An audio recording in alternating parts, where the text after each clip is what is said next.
Oh, yeah! Ladies and gentlemen!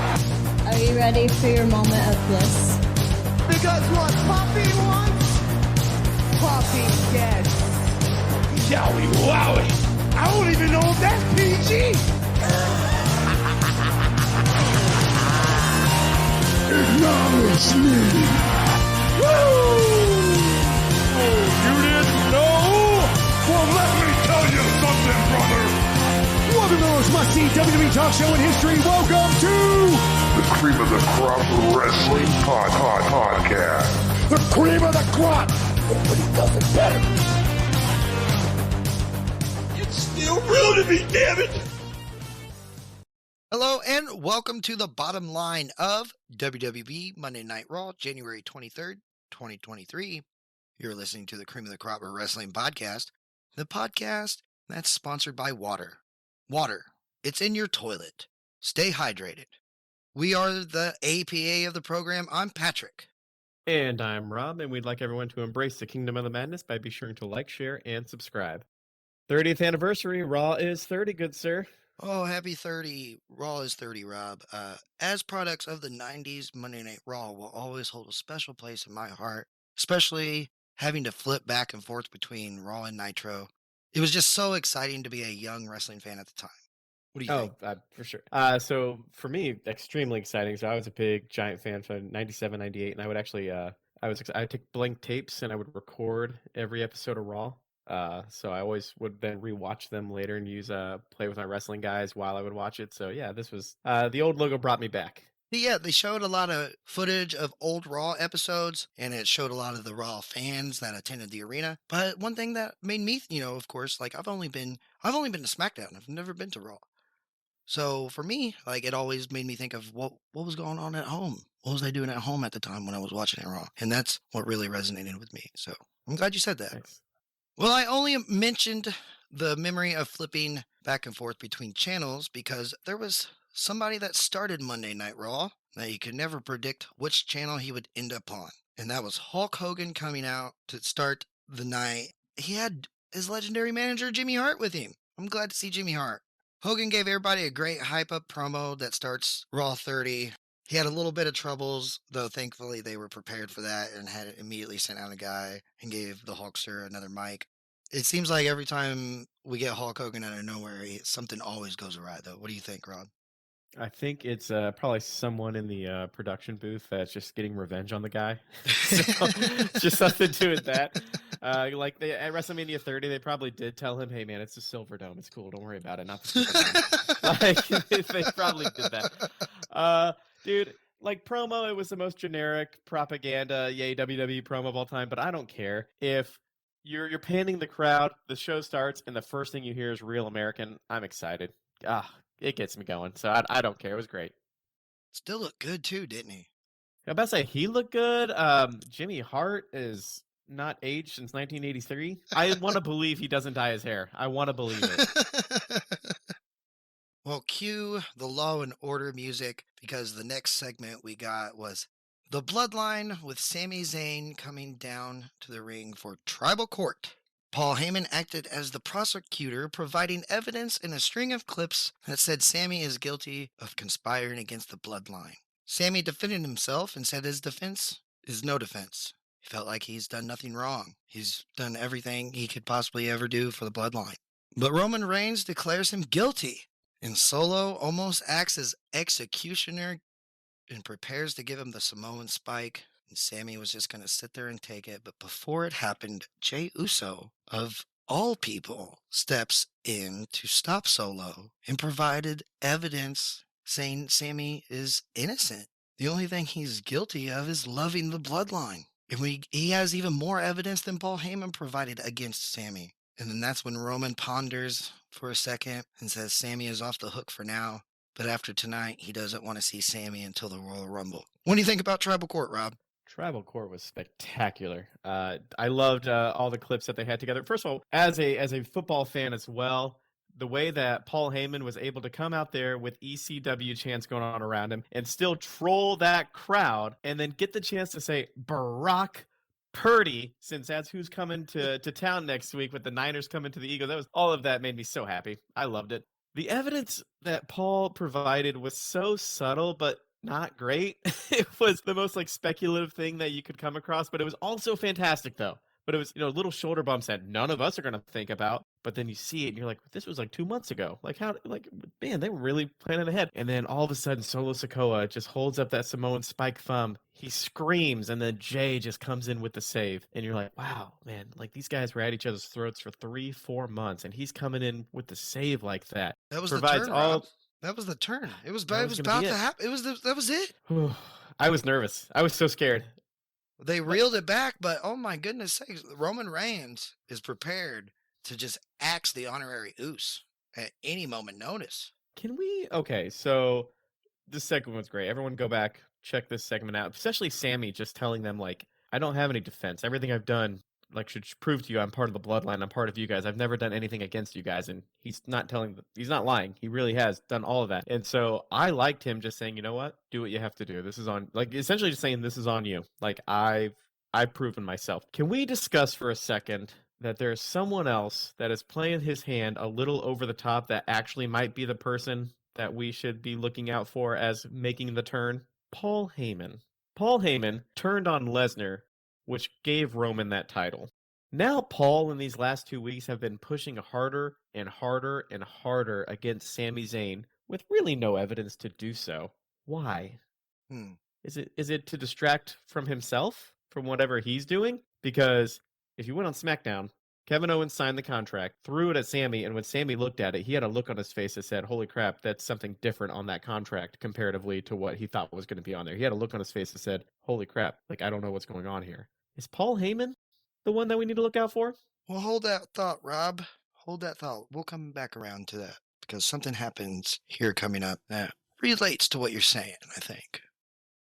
Well, this leads to our first match of the night, which is the Usos, along with Sami Zayn at ringside, versus the Judgment Day, Damian Priest and Dominic Mysterio, with Finn Balor and Rhea Ripley at ringside, of course. Finn ended up getting involved in this match early on, and he got booted from ringside. Not long after, Jimmy Uso ends up hurting his knee to the point where he's being helped to the back, and Adam Pearce comes out and says if he can't compete, then the Usos have to forfeit the match and forfeit the championships. Sammy offers a solution where Sammy Uso is good to go, so Sammy steps in to finish the match, and Sammy and Jay end up winning the match, and it was a crazy ending with Rhea Ripley getting involved, but Sammy saves the day, and they win with Sammy and Jay hitting the 1D, the Usos finisher, on Dominic Mysterio for the pin. This was a fantastic match. Thumbs up for me. Definitely Judgment Day for Sami Zayn, so to speak. And he's innocent on all accounts.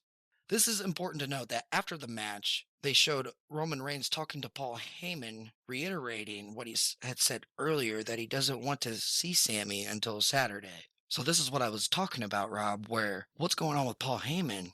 Roman has left it up to Paul, saying he doesn't want to see Paul, or doesn't want to see Sami. So is Paul Heyman going to invite Sami to SmackDown this Friday? Oh man, Paul does not go against his tribal chief on the tribal chief wishes. He generally whatever Roman says to do, Paul will do it because he wants to take the heat off himself. He has the ways about him. He's the wise man. He does. There's probably a way to get Sami to show up on Friday. And Paul will be like, I had nothing to do with that. And Sami's going to say, no, Paul invited me, but who's Roman going to believe? Paul? Or, is Roman going to believe Paul, or is Roman going to believe Sami? Oh, man. Oh, my gosh. What a mess. What a mess. Match-wise, yeah, you hit it on the nail. Fantastic opening match. I hope that Damian Priest, Judgment Day as a whole, whoever there wants to be with either Balor or Dominic, does get a chance at a tag title run. Dominic Mysterio, looking better in the ring. I thought he did a really, really good job tonight. I thought he played his part really well. His part wasn't as a cowardly heel as usual. He was just kind of straight up wrestler tonight, and I really enjoyed it. I thought his work has really improved.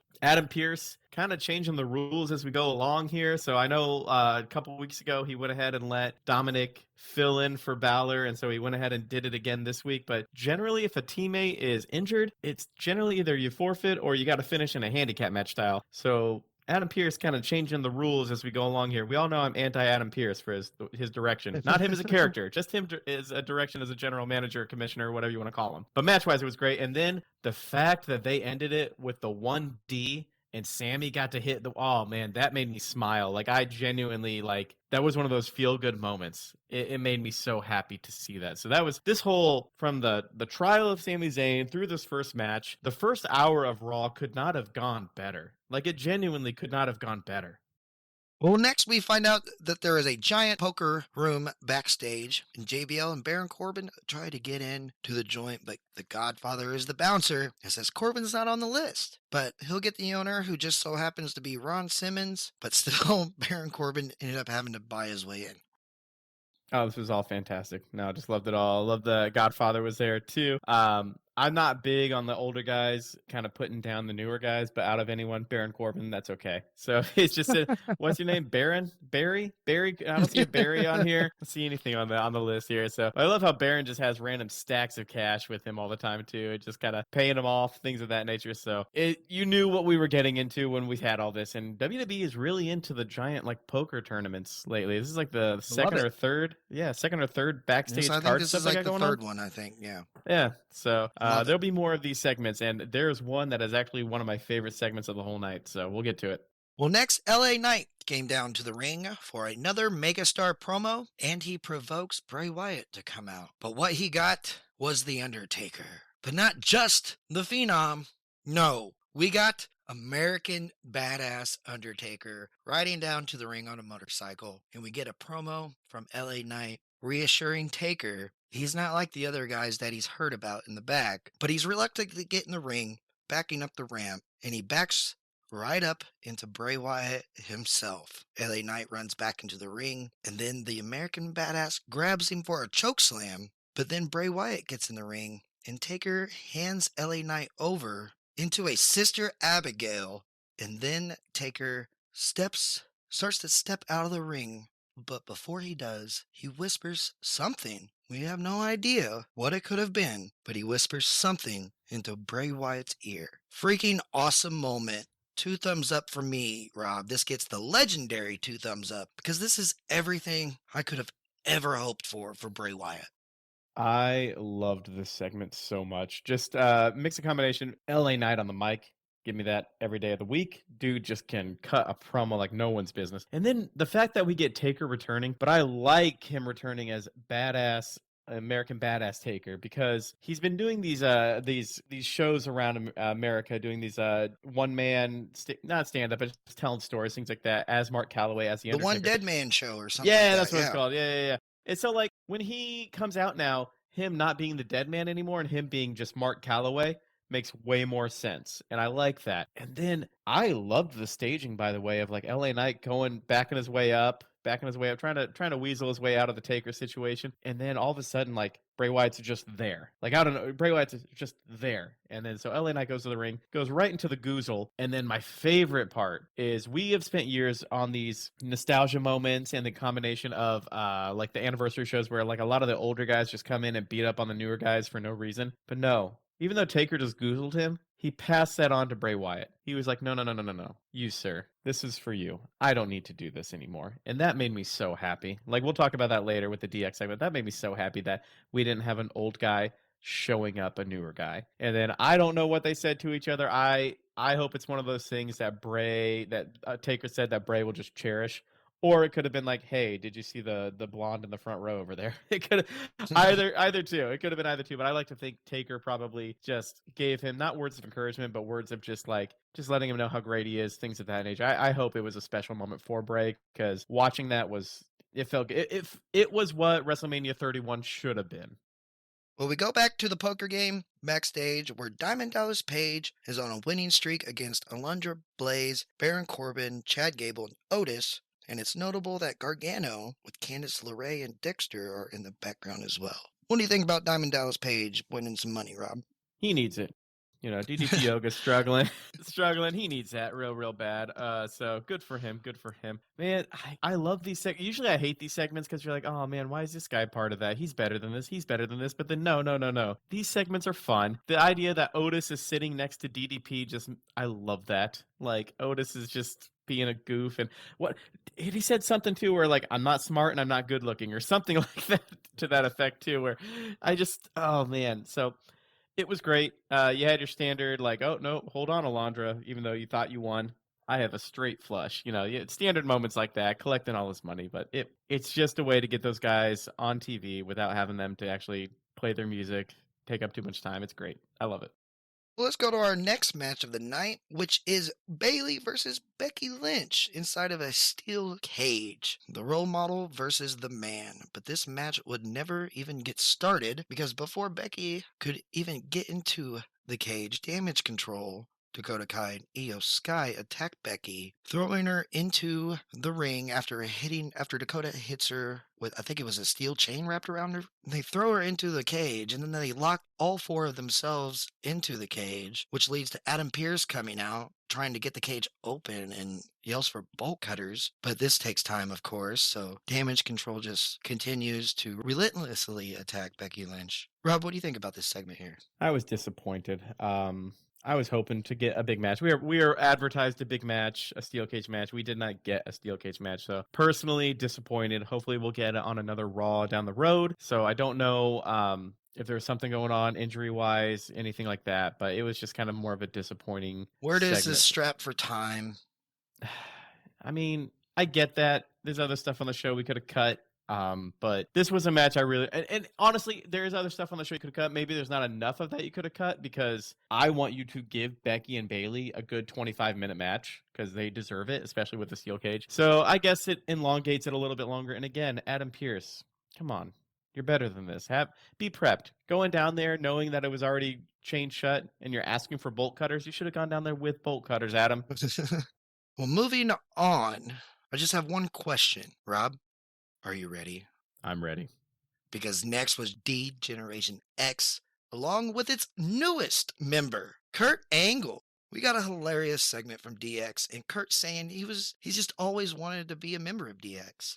But then they were interrupted by Imperium. Imperium with Gunther come down to the ring, and Gunther says that they're there to kick the degenerates out of the ring. All of DX, including Kurt Angle, decline to step to the challenge of Gunther. So Seth freaking Rollins comes out, followed by the Street Profits, and then Teddy Long came out. So this match is official, and Kurt Angle reveals he had a referee shirt on, and he is the special guest referee of our next match, which is Seth freaking Rollins, along with the Street Profits versus Imperium. What do you think about this segment, Rob?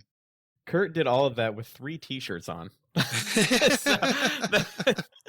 That's like literally what I thought about. I got so first of all, with DX, I didn't even notice Kurt was out there until it was Kurt, like until Road Dogg did his whole ladies and gentlemen, boys and girls, that whole segment, and then you look over and you're like, oh crap, that is Kurt. I didn't even pay attention to that. I actually thought DX was funny, and one of the things I got really nervous about when Imperium came out, I was like, no, do not let these old guys beat up Imperium. That's going to ruin everything.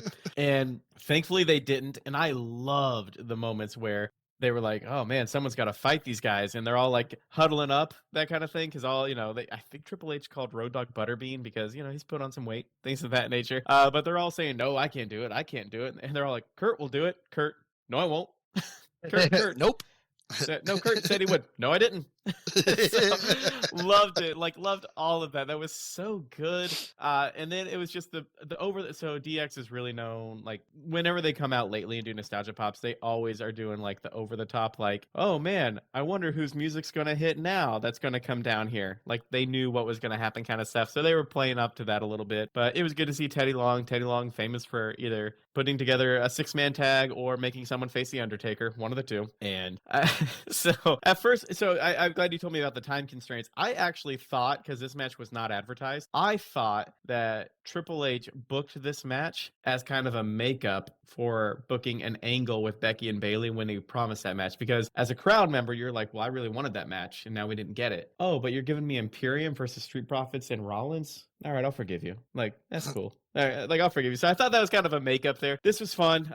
Good nostalgia pop for me, especially the fact that the old guys didn't beat up on the new guard, and we got a good 6-man tag match out of it. And down the road, are we getting ourselves a little Rollins Gunther action eventually? Because sign me up, sir. Sign me up. Well, let's talk about the match, Rob.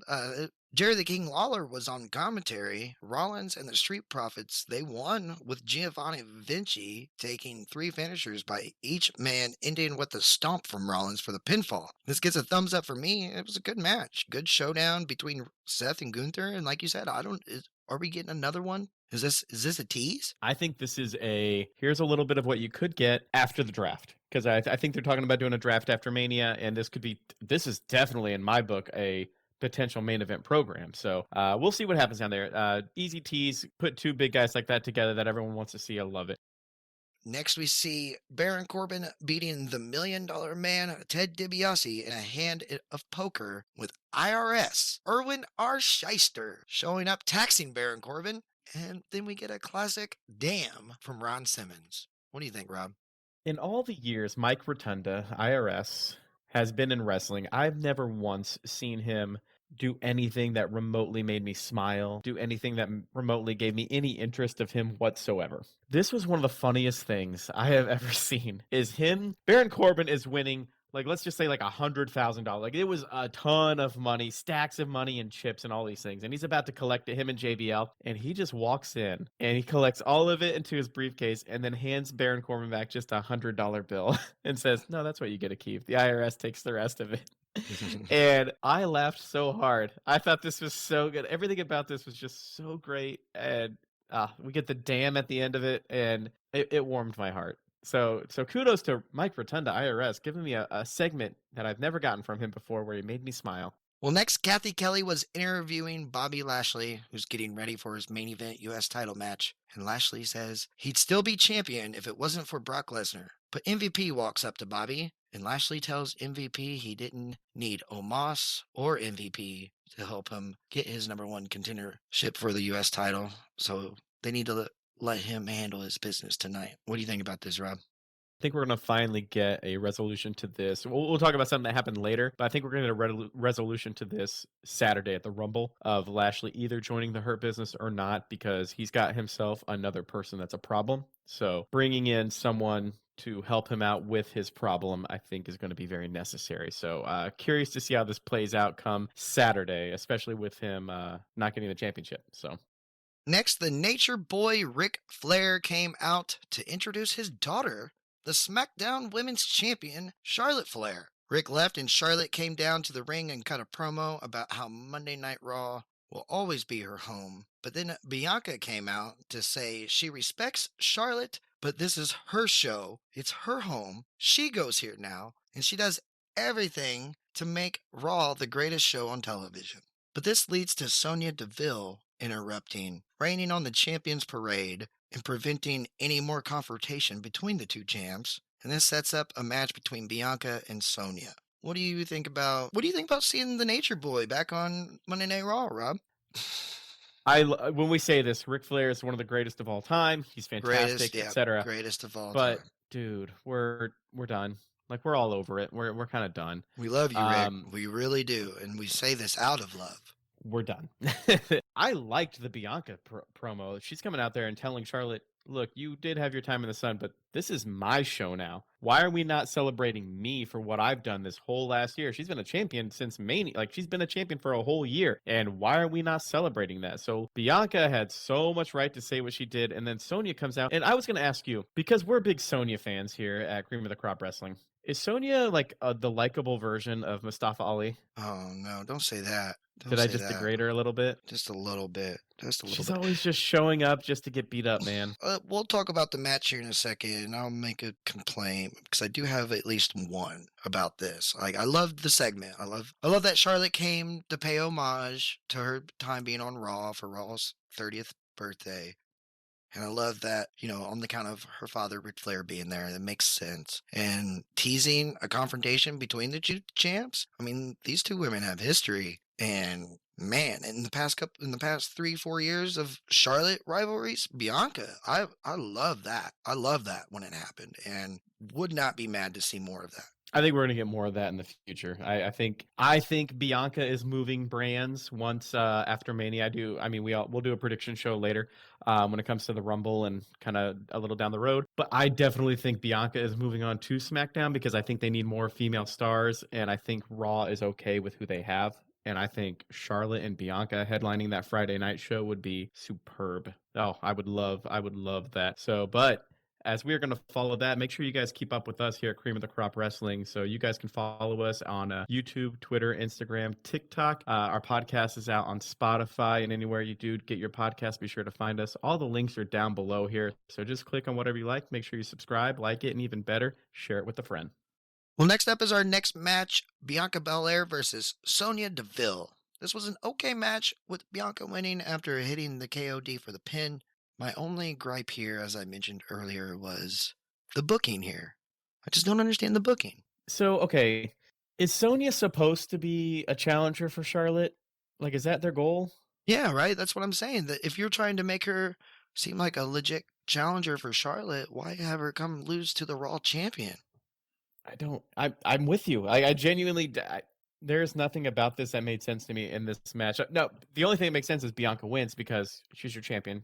Bianca wins. That's etc. I get that, but you could have had any woman come out and taken that position. So why? And if we're Now, being granted- honest, this isn't the best match. This isn't a good this isn't even a good match, you could say. But I blame it on these two women not working together on the regular. If I mean, yeah, anything. it was what, a 3, 4, 5 minute match. So I mean, you didn't Yeah. really have time to get into it either. But I don't really understand this storyline very much in general because You set them up for just for people to just scratch their heads at this, like, and that's the best reaction you could get. because we talked about this with SmackDown. Is Sonya lost fair and square to Charlotte, and for some reason she's wanting to stake a claim that she needs a rematch and that she's up there and that things like that. And it's like there's nothing about the storyline that says you deserve that. You've lost now to both champions fair and square. So She's gonna win as the much Rumble. as I love you, yeah, you just got to be in the Rumble. She's gonna win the freaking Rumble. No, she is not. My gosh, no. We'll talk about this later. No. Well, after the match, Bianca cuts a promo about Alexa, leading to Alexa Bliss appearing on the Titantron, cutting a promo back saying she doesn't need Uncle Howdy or Bray to claw Bianca's face apart, but she'll be sure to spare her eyes so she can watch her walk out with the Raw Women's Championship. Spooky little promo we got here from Alexa. She was talking into she was sitting in her dressing room talking into her mirror during this, and man, this was great. This was a good promo from Alexa. I am so excited for this Saturday because not only are we going to try to figure out what Bray Wyatt we're getting on Saturday, we're also going to try to figure out what kind of Bray Wyatt we're getting with Alexa on Saturday. So there's so much storyline happening here, which is so great. I love shows where it's just like this is just a great match because it's going to be a great match. But man, you invest a storyline like this and it's done so well. Because let's also talk about Alexa for a second with the development of her in the last month and a half. This woman throughout of pretty much all of 2022 was just a background smiling character who had no direction, was very bleh, and just nothing about her was appealing. Then all of a sudden she gets a championship shot, and not only do they they don't really force it, they really make her look like a big deal. They add this Bray Wyatt element to make her even more dangerous. She's gone out and twice and laid out Bianca. And so credit to the booking committee on this one, Papa H, good for you. You guys have made Alexa look like an actual credible challenger going into this match at Rumble, when if you would ask me a month and a half ago, I would have said this is a squash match. Yeah, Alexa, lest we forget, Alexa is what is she, a 2-time women's champion? A 3-time? Somewhere around there? She's a champion. In 2016, 2017, she was at the top of the women's card both of those 2 years. I mean, WrestleMania championship matches even. I mean, a year ago around WrestleMania, they had nothing for her. And now she's in one of the hottest storylines in WWE right now. So, and it's all alongside, I mean, granted, it's related to Bray Wyatt, but Alexa is doing a great job of definitely keeping the focus on her, saying, Uncle Howdy and Bray Wyatt are of no concern. I'm the only concern. Well, she's almost mirroring what happened with Bray when he first came back, where she is discussing how she's in control. And it's all about her. It's not these other forces on the outside, but yet they're still creeping in. So it's mirroring the storyline that what Bray Wyatt was doing when he showed up. And so it's just the female perspective, and she's doing great. It's haunting, man. It's great. Well, next, The Miz was in the ring saying he doesn't get to host Miz TV, and he wants a title match. But then Kevin Owens shows up out of nowhere behind him and turns him around into a stunner. And KO cuts a promo talking about he's going to do everything he can to take the title from Roman. And then he gives Miz another stunner before leaving. Poor Miz. No, Miz, that's what Miz does. This is perfect Miz. I love All Miz he too. has is Miz TV. I know. Well, I but mean, that's he still has Miz and Mrs. So Grant, but Yeah, he's l- married the to poor Miz. Somebody's married- got to feel sorry for the Miz, and if anybody, I will. He's married to Maurice. Don't say poor Miz. He's fine. Okay. But yeah, like Kevin Owens going out there. My favorite thing about this, by the way, is he did not guarantee a victory, which is very smart. You do not want your big time babyface, who we all kind of assume's not winning, to guarantee a victory. He's just going out there and saying, I will do everything in my power to try and win. And that's such a smart verbiage to use so that we're not disappointed. I mean, we're gonna be disappointed anyway, but that's just one of those things that I was just like, I thought that was smart verbiage on Kevin Owens' part to not guarantee the victory, just guarantee the effort for victory. Well, let's talk about our main event of the evening. Austin Theory versus Bobby Lashley in a no disqualification match for the U.S. Championship. This match was all over the place. Eye gouges, steel steps, tables. These two beat the hell out of one another, but Bobby Lashley said a curse word earlier in the show. If you speak his name, he will appear and you'll find yourself in Suplex City. We get a wild Brock Lesnar. And he hits Bobby Lashley with an F5, and then he hits Austin Theory with an F5 on top of Lashley. And this leads to Austin Theory retaining his U.S. title. What do you think about this, Rob? This is chaos. So did they say this was a no disqualification match before tonight? I don't know. I don't think so. I don't recall it until I think they changed it up just for the Lesnar moment. So I mean, obviously we're gonna have Lesnar and Lashley, I think, in the Rumble together. I know Lashley's in it. I think Lesnar is going to be in it now as well, because that's what we assume is the WrestleMania match for the rubber match. Guessing, I should say.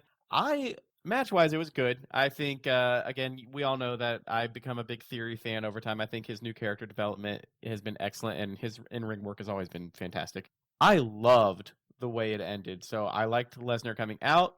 I liked the F5, and then instead of any other person to make sure that person loses would just drag the other carcass over and lay him on top. Not Lesnar. He's like, no. I'm going to lift this person and give them my own F5, but I'm just going to make sure that they land perfectly so that they're pinning the guy I'm really trying to go against. And that was such a great touch.